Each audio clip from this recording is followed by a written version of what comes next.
Olá a todos vocês que nos acompanham por esse canal, Terapias com Harmonia. Neste momento, neste vídeo, nós vamos compartilhar conhecimento metafísico sobre a passagem da história do Mestre Jesus pela Terra e vamos fazer uma análise histórica e também vamos aprender a trabalhar metafisicamente com esse trecho dessa história, para que possamos entrar em contato com os códigos lumínicos que foram deixados na Terra pelo Avatar Jesus, nesta saga em que ele viveu aqui conosco, nos ensinando. A metafísica de Jesus hoje é o menino Jesus com os doutores da lei. E nós escolhemos esta obra aqui, que é do pintor Heinrich Hoffmann, que é conhecido como o pintor da vida de Jesus, porque ele colocou vários trechos da vida de Jesus em suas obras, em suas pinturas. Ele é um pintor muito inspirado, é reconhecido por vários grandes instrutores da atualidade como um homem que recebeu informações superiores e recebeu intuição para expressar na arte profundos conhecimentos. Sempre que temos algum trecho da história do Mestre Jesus em que este pintor tenha retratado, nós escolhemos as obras dele para colocar para vocês. Aqui tem bastante detalhes interessantes a respeito da obra dele e é o que nós vamos compartilhar com vocês aqui ao longo deste vídeo. Observem como ele colocou o menino Jesus, vestido aí em ricos trajes, como nos chamando a atenção para isso, né? Nos informando que Jesus fazia parte de uma classe social mais elevada, o que não é comumente colocado nos evangelhos canônicos, mas é sempre colocado nos registros evangélicos das escolas iniciáticas. Então, aqui nós vamos falar o que podemos falar, o que nos é permitido falar, para que não sejamos aí cerceados em nosso trabalho posteriormente, mas no nosso curso Cristianismo Iniciático, faremos a extensão desse vídeo, onde colocaremos as informações mais aprofundadas do porquê que o pintor Hoffmann colocou estas vestes principescas no menino Jesus. Bem como também iremos tratar nos pátios internos, no nosso curso Cristianismo Iniciático, para aqueles que são comprometidos em aprender as revelações sobre isso, vamos colocar conhecimentos sobre outras passagens dos livros e dos evangelhos que narram sobre a infância de Jesus. Porque essa passagem aqui que nós vamos falar hoje é a única que foi escolhida para fazer parte dos evangelhos canônicos. Mas ela não é a única passagem que existe sobre a infância de Jesus. Existem centenas delas. Então eu anotei aqui, fiz umas anotações de algumas das obras que nós temos. Nós temos vários livros que tratam sobre a infância de Jesus. Eu trouxe aqui alguns deles. O Evangelho Árabe da Infância, o Evangelho Armênio da Infância, o Evangelho Pseudo-Mateus, da infância de Jesus, o Evangelho de Tomé, da infância de Jesus, e quero aqui colocar uma obra que os que nos acompanham já sabem que é muito querida do nosso coração, o Evangelho Apócrifo, Pistis Sophia, chamado apócrifo aqui no Ocidente, não é? Porque ele não foi considerado pela Igreja de Roma, mas ele não é apócrifo para o cristianismo ortodoxo. E na obra Pistis Sophia, né, uma obra gigante aí de mística e metafísica, Maria, mãe de Jesus, descreve várias passagens interessantíssimas, algumas até muito assim diferentes mesmo, sobre a infância de Jesus e alguns acontecimentos que ela teria vivido com seu filho extraordinário, numa família que também era extraordinária. Então, são várias obras, mas dentro dos evangelhos canônicos oficiais, somente essa obra aqui foi a escolhida para fazer, somente essa passagem foi a escolhida para fazer parte. Então, vamos falar aqui um pouquinho sobre ela. Quando aconteceu esse episódio, historicamente, vamos primeiro falar historicamente. Então, a família de Jesus vivia em Nazaré, não é? E todos os anos, o povo de Israel celebra liturgicamente, ritualisticamente, celebrava e celebra ainda a Páscoa, a chamada Páscoa judaica. Não é a nossa Páscoa, não é a mesma celebração que o povo de Israel fazia na época de Jesus. Quando eles celebravam a Páscoa judaica, que celebrava a saída deles do Egito, eles iam para a celebração onde estava localizado o grande templo, que era o templo de Jerusalém. A família de Jesus vivia em Nazaré. Então, eles estavam a uns 5 dias de viagem de Jerusalém. Quando eles iam até lá, para o templo, era essa viagem de 5 dias, unidos, as famílias se uniam em caravanas, às vezes bairros inteiros se uniam, eles viajavam em caravanas. Então, imagine a cena, uma cena tipicamente como nós vemos nos filmes que retratam o povo árabe, podemos visualizar desta forma, vai ajudar a nossa imaginação. Imaginem essas caravanas seguindo, muitas e muitas delas, para Jerusalém, porque era em Jerusalém que acontecia a celebração litúrgica da Páscoa judaica. Eles viajavam esses 5 dias de viagem e era comum o grupo de mulheres fazerem um grupo, o grupo de homens outro grupo, as crianças outro grupo, e assim iriam eles.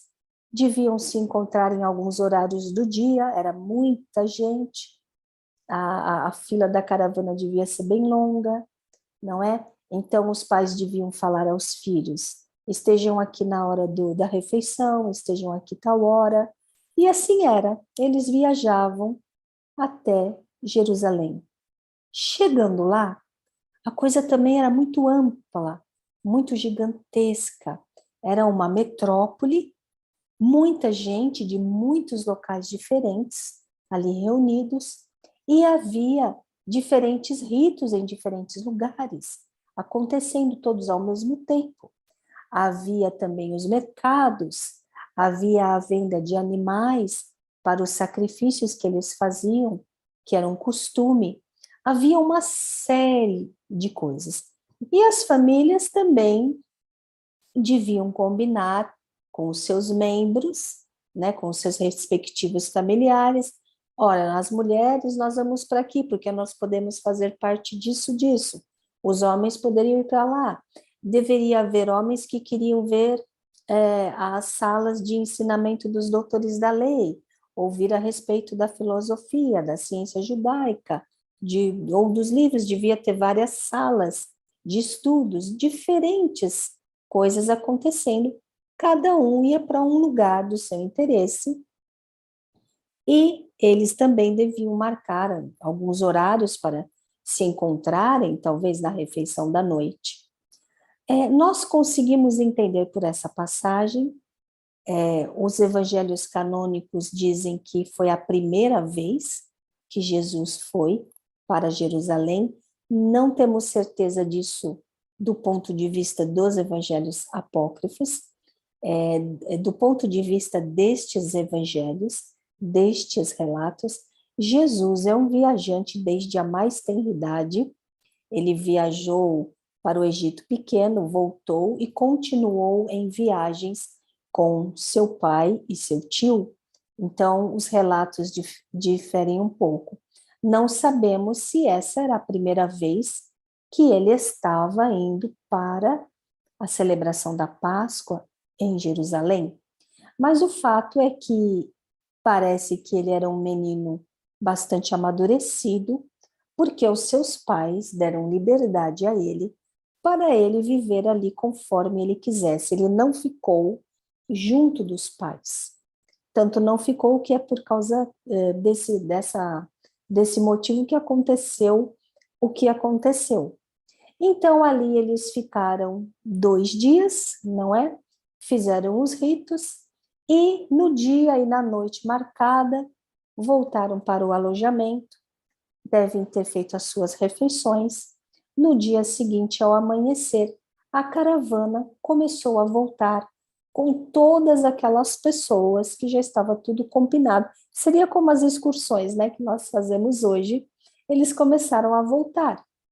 E Jesus não estava junto com o seu pai e também não estava junto com a sua mãe. Jesus devia estar no grupo das crianças, como ele tinha vindo. E aí eles foram seguindo viagem. E conta-se que eles já estavam 2 dias na frente e na hora das refeições, à noite, Jesus não aparecia. E teve um determinado momento que ambos, José e Maria, questionaram: será que ele está voltando conosco na caravana? Porque nem na hora da refeição ele está aqui, já se passou um dia, 2, e nós não o encontramos, e começaram a procurá-lo na caravana, e não o encontraram. Ele realmente não estava. Então, Maria, de certo, achava que ele poderia estar com José, José com Maria, e a última alternativa é que ele estivesse com algum grupo de jovens ou de crianças, também não. Todos sabiam que ele era muito carismático, tinha os amigos dele, nos evangelhos apócrifos isso é muito bem narrado, mas não, ele também não estava entre os jovens nem entre as crianças.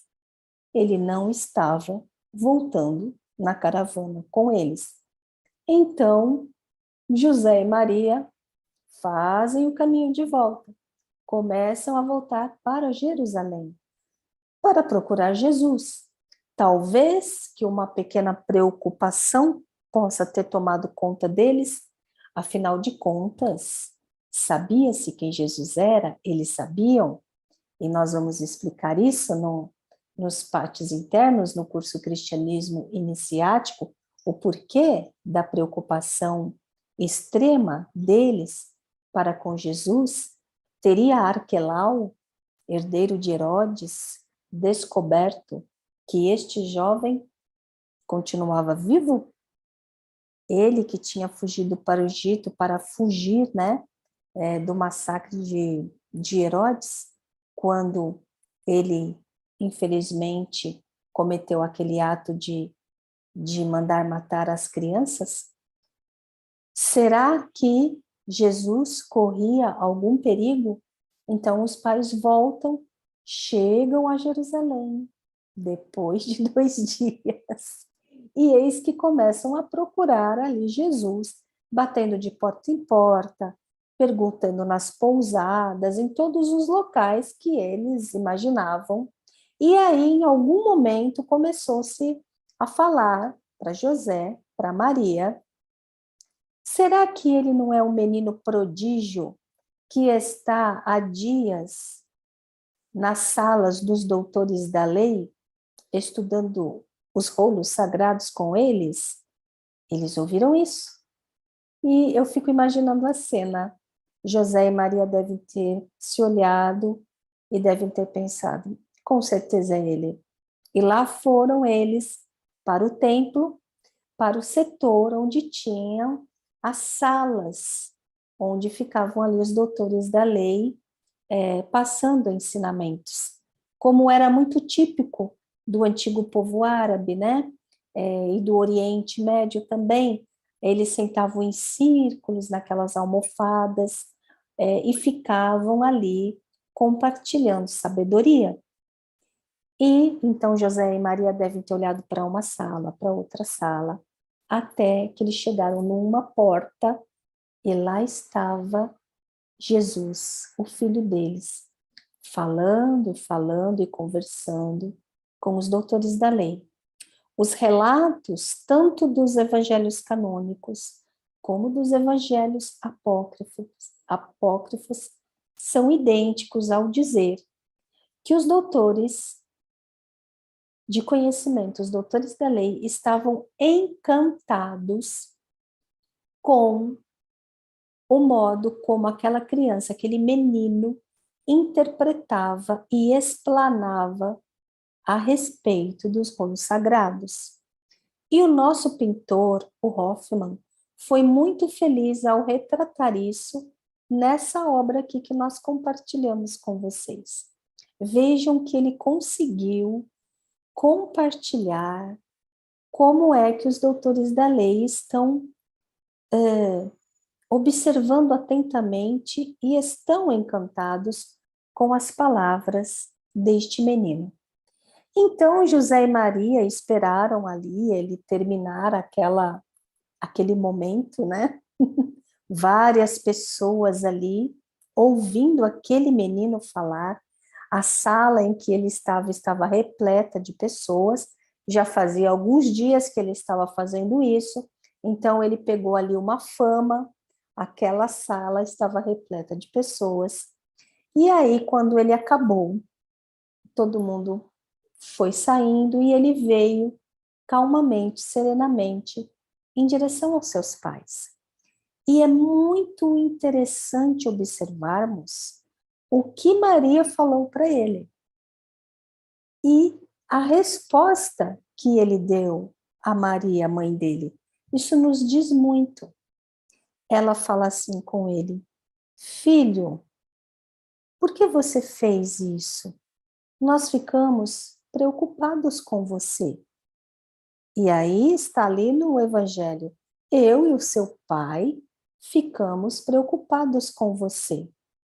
E ele, serenamente, calmamente, respondeu aos dois: mas por que vocês se preocuparam comigo? Vocês não sabem que eu tenho que cuidar dos assuntos do meu Pai Altíssimo? Então, vejam, aprofundem o entendimento deste curtíssimo, mas grandioso diálogo. Maria não está dando uma bronca no filho porque ele não voltou na caravana. Maria não está dando uma bronca no filho porque ele ficou em Jerusalém, porque ele estava de frente aos doutores da lei. Ela simplesmente faz observação: filho, por que você fez isso? Nós ficamos preocupados. Ou seja, ela coloca em primeiro plano a preocupação. O modo como ele escolheu fazer deixou os pais preocupados porque ele não informou o que ia fazer. Nessa observação de Maria, nós percebemos que ela tinha já um prévio entendimento da natureza do trabalho do filho dela de 13 ou 14 anos. E na resposta de Jesus, que muitos falam que ele deu uma bronca na mãe dele, também nós que somos estudiosos da metafísica, não interpretamos assim que ele deu uma bronca nela. Ele falou respeitosamente com a mãe dele, calmamente. Ele simplesmente observou. Vocês não sabem que eu tenho que cuidar dos assuntos do meu Pai Altíssimo? E reparem no detalhe, vocês não sabem que é assim? A conversa da família. Os pais sabem o papel importante que ele tinha. E fica subentendido também que eles respeitavam esse papel, essa tarefa, esse modus operandi com o que o filho deles agia diante da sociedade, em tudo que ele fazia. Tudo isso fica ali muito claro nesse curto diálogo. De fato, não existem relatos mais profundos a respeito desta conversa, e ele então volta com os pais para Nazaré, onde eles vivem. Então é algo que nos passa informação de muita coisa.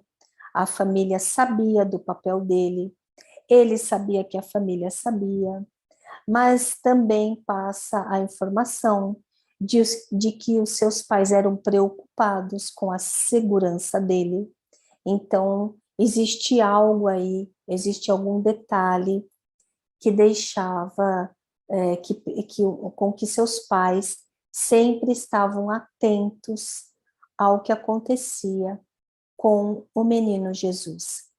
É uma das poucas passagens dos evangelhos canônicos onde nós vemos José, o pai dele, numa tarefa com ele. Ali nós vemos a família viajando para uma celebração religiosa e social.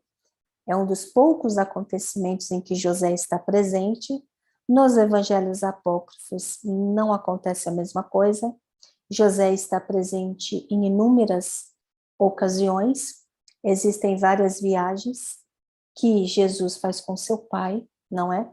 Muitas delas para o Egito. Mas aqui fica esse registro interessantíssimo dessa passagem que foi escolhida para fazer parte dos evangelhos canônicos. Agora, gostaria de também convidá-los a fazer uma interpretação metafísica a respeito desta passagem. O que significa o menino Jesus, a criança crística, diante dos doutores da lei, como vocês aí estão observando nesta obra, nessa pintura de Hoffmann, que pode ser utilizada para o exercício místico da contemplação, pois ela nos passa muitos códigos importantíssimos que despertam a nossa criança divina, que despertam o nosso eu crístico e os seus dons de sabedoria. Então, metafisicamente, é dessa forma que podemos interpretar. Vemos aí Jesus com os doutores da lei. Os doutores da lei representam os nossos arquétipos da inteligência, do conhecimento, do intelecto, da interpretação acadêmica, do conhecimento social, dos estudos. São arquétipos nossos, da nossa psique.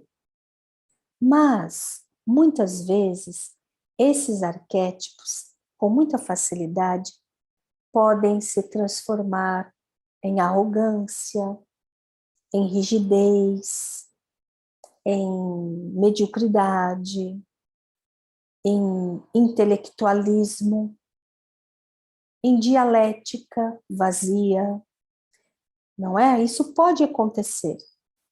Na nossa caminhada evolutiva, quantas vezes nós nos deixamos envolver por uma interpretação mais materialista de tudo e nos perdemos em tudo isso aí que eu falei. Agora, o que representa o menino Jesus diante dos doutores da lei, encantando os doutores da lei. Metafisicamente, em nosso interior, ele representa o despertar da consciência crística. Poderíamos chamar o despertar do nosso eu divino, o despertar do nosso eu crístico, o despertar da nossa presença divina. E quando nós permitimos que a presença divina desperte em nós, ela, essa chama mística, ela supera em muito o conhecimento que os doutores da lei tinham, que os nossos arquétipos, intelecto, inteligência, tudo isso que falei para vocês, têm. A nossa presença crística, quando ela desperta, ela se une à fonte de tudo que é. Se une à presença do Altíssimo, se une à presença divina Shekinah, se une ao Espírito Sagrado, Ruach HaKodesh, se une ao todo, ao absoluto, que tudo sabe, tudo pode, tudo conquista, tudo abençoa e permeia e conduz. Então, quando nossa consciência crística começa a despertar, mesmo que ela ainda seja pequenina em nosso interior, ela já dá de 1000 a 0 em todos os nossos arquétipos, que fazem um esforço enorme para compreender qualquer que seja o assunto. Aí a nossa consciência crística, esta presença crística, ela vai nos ensinar. Nós vamos então ler um livro que, quando lemos de outra vez, foi muito difícil de entender. Nós usamos todos os arquétipos que estão na obra. Nós usamos a inteligência, o método, o intelecto, a disciplina para ler aquele livro, mas foi muito difícil de entender. Mas quando nós vamos fazendo nascer, despontar a criança crística, a presença crística, nós vamos pegar aquela mesma obra, muito difícil de entender, e o nosso eu divino, a nossa presença crística, mesmo pequenina, vai nos ajudar a compreender, porque ela vai nos nutrir de sabedoria. Então, é isso que representa esta passagem evangélica do ponto de vista da metafísica. E essa obra desse pintor, Hoffmann, nos coloca este exercício místico. Contemplando esta obra e fazendo uma meditação dinâmica com ela, nós vamos ser nutridos da sabedoria da nossa presença crística, que começará a despontar em nós e começará a nos ensinar a sabedoria superior, a sabedoria estelar. E neste momento da evolução na Terra, é absolutamente necessário que comecemos a trabalhar com esta comunhão com a nossa presença crística e com o despertar dela, porque nós estamos vivendo a intervenção planetária, o profundo movimento que transformará o planeta como um todo. Sistemas antigos e arcaicos vão cair, novas modalidades de comportamento e de sistemas financeiro, social, educacional, saúde, vão surgir. E nós precisamos estar conectados com nossa presença divina, para que saibamos ser conduzidos de uma forma em que vençamos tudo, sem sofrimento, sem estresse, sem problemas, porque a nossa presença divina tudo sabe, e ela nos conduz serenamente. No nosso curso Cristianismo Iniciático, daremos as explicações sobre as vestes principescas de Jesus e sobre este trabalho com a contemplação desta passagem. Até mais, pessoal!